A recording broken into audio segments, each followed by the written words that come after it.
Bom, na primeira parte do módulo 1, você teve informações sobre características gerais para saber como lidar com todo tipo de orquídea. Então você soube informações sobre o acúmulo de água, né?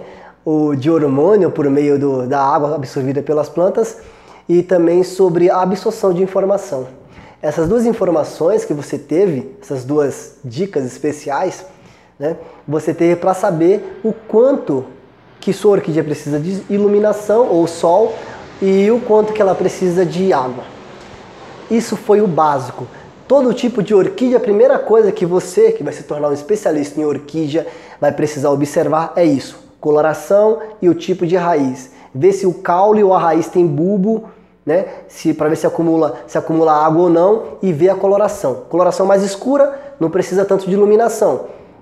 Caule mais grosso ou tendo bulbo, já acumula bastante água, então não vai poder regar com tanta água.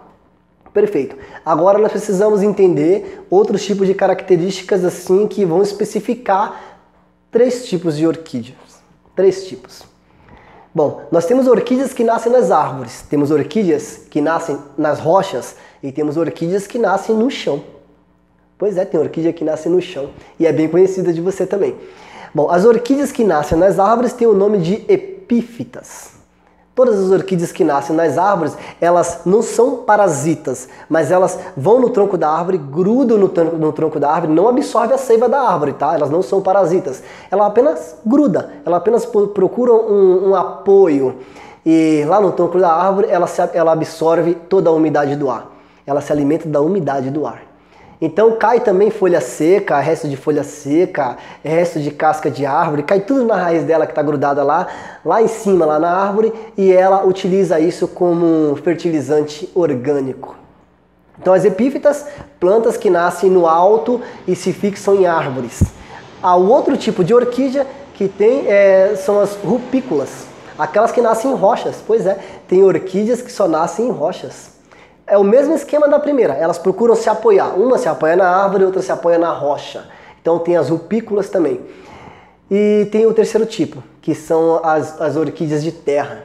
Elas nascem diretamente na terra. Então, se a gente for fazer um balanço desses 3 tipos de orquídeas, nós precisamos entender então, pelas características delas, na natureza, em seu habitat natural, o que é que eu posso fazer por elas. Então, vamos para as epífitas. Entre as mais populares, nós temos, né, orquídea phalaenopsis, nós temos orquídea calatheia, nós temos orquídea chuva de ouro, ou uma bem parecida com essa, que é aquela orquídea popularmente chamada de orquídea chocolate. Essas são bem populares, né? Acredito eu que as mais populares. Tem a orquídea sapatinho também e uma série de outras. Aliás, a sapatinho não é epífita, né? A sapatinho, se deixar na terra, é capaz dela ir muito melhor, né? Mas enfim, é um cruzamento, a sapatinho é um cruzamento de 2 orquídeas diferentes. Enfim, a orquídea epífita, já que ela nasce em cima da árvore, como que eu vou regar ela? É óbvio, né? É óbvio. A maneira como eu vou regar ela é óbvia. Se ela absorve a umidade do ar, eu tenho que saber então que a rega dela não pode ser assim, abundante, tacando muita água na terra. Não. Se ela nasce em cima da árvore, a rega dela é através de borrifamento, que é uma imitação da umidade do ar. Fantástico, né? Essa informação é fantástica. E as rupícolas? Bom, se ela nasceu na rocha, não tem como ela ter água. É a mesma coisa, se absorve a umidade do ar. Então, o modo de regar as rupícolas, como é que é? Através de borrifamento também. Mas convenhamos que uma rocha é muito, muito, muito mais seca do que uma árvore, não é? Então, as rupícolas, então, vai menos rega, né? Ou seja, você vai borrifar também, só que você não vai borrifar tanto. De repente você vai ter uma rupícula, você rega ela uma vez por mês. Enquanto que as epífitas, como essas mais populares, você vai regar de 15 em 15 dias. Tudo depende, né? Mas saiba você, para você não se confundir rupícula com epífita, que dificilmente você vai conseguir comprar uma rupícula. As mais populares são epífitas. Então não se preocupe, as mais populares, como eu já disse, é phalaenopsis, calatheia, chuva de ouro, orquídea chocolate. E essas daí você vai borrifar de 15 em 15 dias, dependendo do tamanho dela, dependendo do porte, você pode até diminuir essa rega ou aumentar, tudo depende. Tudo depende. Mas no mínimo, a regra padrão para esse tipo de orquídea é regar de 15 em 15 dias. É a regra padrão. Mas se por acaso você tiver lá no verão muito quente e tal, aí o que você vai fazer? Você vai diminuir o tempo.